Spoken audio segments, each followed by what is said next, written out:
ಬನ್ನಿ ನಾನಿವತ್ತು ಬದನೆಕಾಯಿನ ಸುಟ್ಟುಬಿಟ್ಟು ಇದರಲ್ಲಿ ಭರ್ತಾ ಮಾಡಿ ತೋರಿಸ್ತೀನಿ. ಇದಕ್ಕೆ ಬದನೆಕಾಯಿ ಭರ್ತಾ ಅಂತಲೂ ಹೇಳ್ತಾರೆ, ಬದನೆಕಾಯಿ ಚಟ್ನಿ ಅಂತಲೂ ಹೇಳ್ತಾರೆ. ಇದು ಜೋಳದ ರೊಟ್ಟಿ ಕಾಂಬಿನೇಷನ್ ಚೆನ್ನಾಗಿರುತ್ತೆ. ಚಪಾತಿ ಕೂಡ ತಿನ್ಬೋದು, ಅನ್ನಕ್ಕೆ ಕೂಡ ಕಲಿಸ್ಕೊಂಡು ತಿನ್ನೋದಕ್ಕೆ ಚೆನ್ನಾಗಿರುತ್ತೆ. ಇದು ಮಾಡೋದು ಸುಲಭ ಇದೆ, ಟೇಸ್ಟ್ ಅಂತೂ ಸೂಪರಾಗಿ ಬರುತ್ತೆ.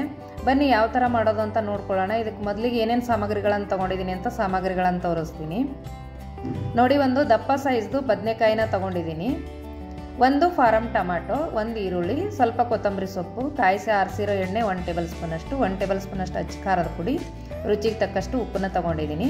ಮಾಡೋ ವಿಧಾನ ನೋಡ್ಕೊಳ್ಳೋಣ ನೋಡಿ. ಬದನೆಕಾಯಿಗೆ ನಾನು ಈ ಥರ ಎಣ್ಣೆ ಹಚ್ಚಿಬಿಟ್ಟು ಇದನ್ನು ಸುಡೋದಕ್ಕೆ ಇಡ್ತಾ ಇದ್ದೀನಿ. ಎಣ್ಣೆ ಹಚ್ಚೋ ಉದ್ದೇಶ ಇಷ್ಟೇ, ಬೇಗ ಸಿಪ್ಪೆ ಬಿಟ್ಕೊಳ್ಳುತ್ತೆ, ಹಾಗಾಗಿ ಎಣ್ಣೆನ ಹಚ್ಚಿಬಿಟ್ಟು ಇದನ್ನು ಸುಡೋದಕ್ಕೆ ಇಡಬೇಕು. ಸುಲಿಯೋದಕ್ಕೂ ಸುಲಭ ಆಗುತ್ತೆ ಸುಟ್ಟ ಮೇಲೆ ಈ ಎಣ್ಣೆ ಹಚ್ಚಿದ್ರೆ. ನೋಡಿ ಇದನ್ನು ತಿರುಗಿಸ್ತಾ ಪೂರ್ತಿಯಾಗಿ ಒಂದು 2 ರಿಂದ 3 ನಿಮಿಷ ಇದನ್ನು ಹೈ ಫ್ಲೇಮಲ್ಲಿ ಸುಟ್ಕೋಬೇಕಾಗತ್ತೆ.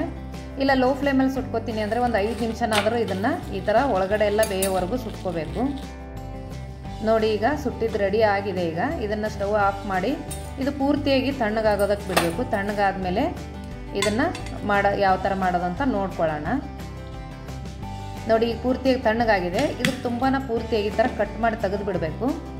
ತೆಗೆದು ಮೇಲಿರೋ ಸಿಪ್ಪೆನ ನೋಡಿ, ಎಣ್ಣೆ ಹಚ್ಚಿರೋ ಕಾರಣಕ್ಕೆ ಎಷ್ಟು ಈಸಿಯಾಗಿ ಬರುತ್ತೆ. ಈ ಥರ ಸಿಪ್ಪೆನೆಲ್ಲ ತೆಗೆದು ಬಿಡಬೇಕು ನೋಡಿ. ಈಗ ಇದನ್ನು ಚಿಕ್ಕ ಚಿಕ್ಕದಾಗಿ ಕಟ್ ಮಾಡಿ ಕೈಯಲ್ಲೇ ಇದನ್ನು ಸ್ಮ್ಯಾಶ್ ಮಾಡ್ಕೋಬೇಕು. ಇದನ್ನು ಮಿಕ್ಸಿಯಲ್ಲಿ ಹಾಕಿದ್ರೂ ಚೆನ್ನಾಗಿರಲ್ಲ, ಮತ್ತು ನಾವು ಹಾಗೆ ಕಟ್ ಮಾಡಿಬಿಟ್ರೂ ಚೆನ್ನಾಗಿರಲ್ಲ. ಈ ಥರ ಕೈಯಲ್ಲಿ ಮಾಡಿದ್ರೇ ಚಂದ ನೋಡಿ. ಇದು ಸ್ಮ್ಯಾಶ್ ಮಾಡಿ ರೆಡಿ ಆಯಿತು. ಈಗ ಇದನ್ನು ಒಂದು ಬೌಲಲ್ಲಿ ಹಾಕ್ತಾಯಿದ್ದೀನಿ.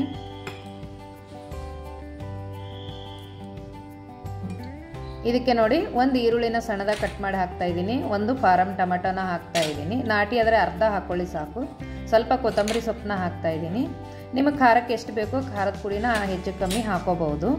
ರುಚಿಗೆ ತಕ್ಕಷ್ಟು ಉಪ್ಪನ್ನ ಹಾಕ್ತಾಯಿದ್ದೀನಿ. 1 ಟೇಬಲ್ ಸ್ಪೂನಷ್ಟು ಎಣ್ಣೆನ ನಾನು ಕಾಯಿಸ್ಬಿಟ್ಟು ಆರಿಸಿ ತೊಗೊಂಡಿದ್ದೀನಿ, ಅದನ್ನು ಕೂಡ ಸ್ವಲ್ಪ ಹಾಕ್ತಾಯಿದ್ದೀನಿ. ಇಷ್ಟು ಹಾಕಿ ಮಿಕ್ಸ್ ಮಾಡಿದ್ರೆ ಸಾಕು ನೋಡಿ. ಬದನೆಕಾಯಿ ಭರ್ತಾ ರೆಡಿ ಆಗುತ್ತೆ. ಇದು ಜೋಳದ ರೊಟ್ಟಿಗಂತೂ ಸೂಪರಾಗಿರುತ್ತೆ. ಇಲ್ಲ ಚಪಾತಿಗೆ ತಿಂತೀನಿ ಅಂದರೆ ಚಪಾತಿಗೂ ತಿನ್ಬೋದು, ಅನ್ನಕ್ಕೂ ಆಗುತ್ತೆ. ಟೇಸ್ಟ್ ಅಂತೂ ಸೂಪರಾಗಿರುತ್ತೆ, ಮಾಡೋದು ಕೂಡ ಸುಲಭ ಇದೆ ನೋಡಿ. ರೆಡಿಯಾಗಿದೆ, ಟೇಸ್ಟು ಸೂಪರಾಗಿರುತ್ತೆ. ನೀವು ಕೂಡ ಟ್ರೈ ಮಾಡಿ, ಏನನ್ಸುತ್ತೆ ಅಂತ ಕಮೆಂಟ್ ಮಾಡಿ, ಲೈಕ್ ಮಾಡಿ, ಶೇರ್ ಮಾಡಿ. ನಮ್ಮ ವಿಡಿಯೋಗೆ ಕಮೆಂಟ್ ಏನನ್ಸುತ್ತೆ ಅಂತ ಕಮೆಂಟ್ಸ್ನ ಹಾಕಿ. ನಮ್ಮ ಚಾನಲ್ಗೆ ಸಬ್ಸ್ಕ್ರೈಬ್ ಮಾಡಿ ಅಂತ ಹೇಳ್ತಾ ಈ ವಿಡಿಯೋ ಇಲ್ಲಿಗೆ ಮುಗಿಸ್ತಾ ಇದ್ದೀನಿ. ಧನ್ಯವಾದಗಳು.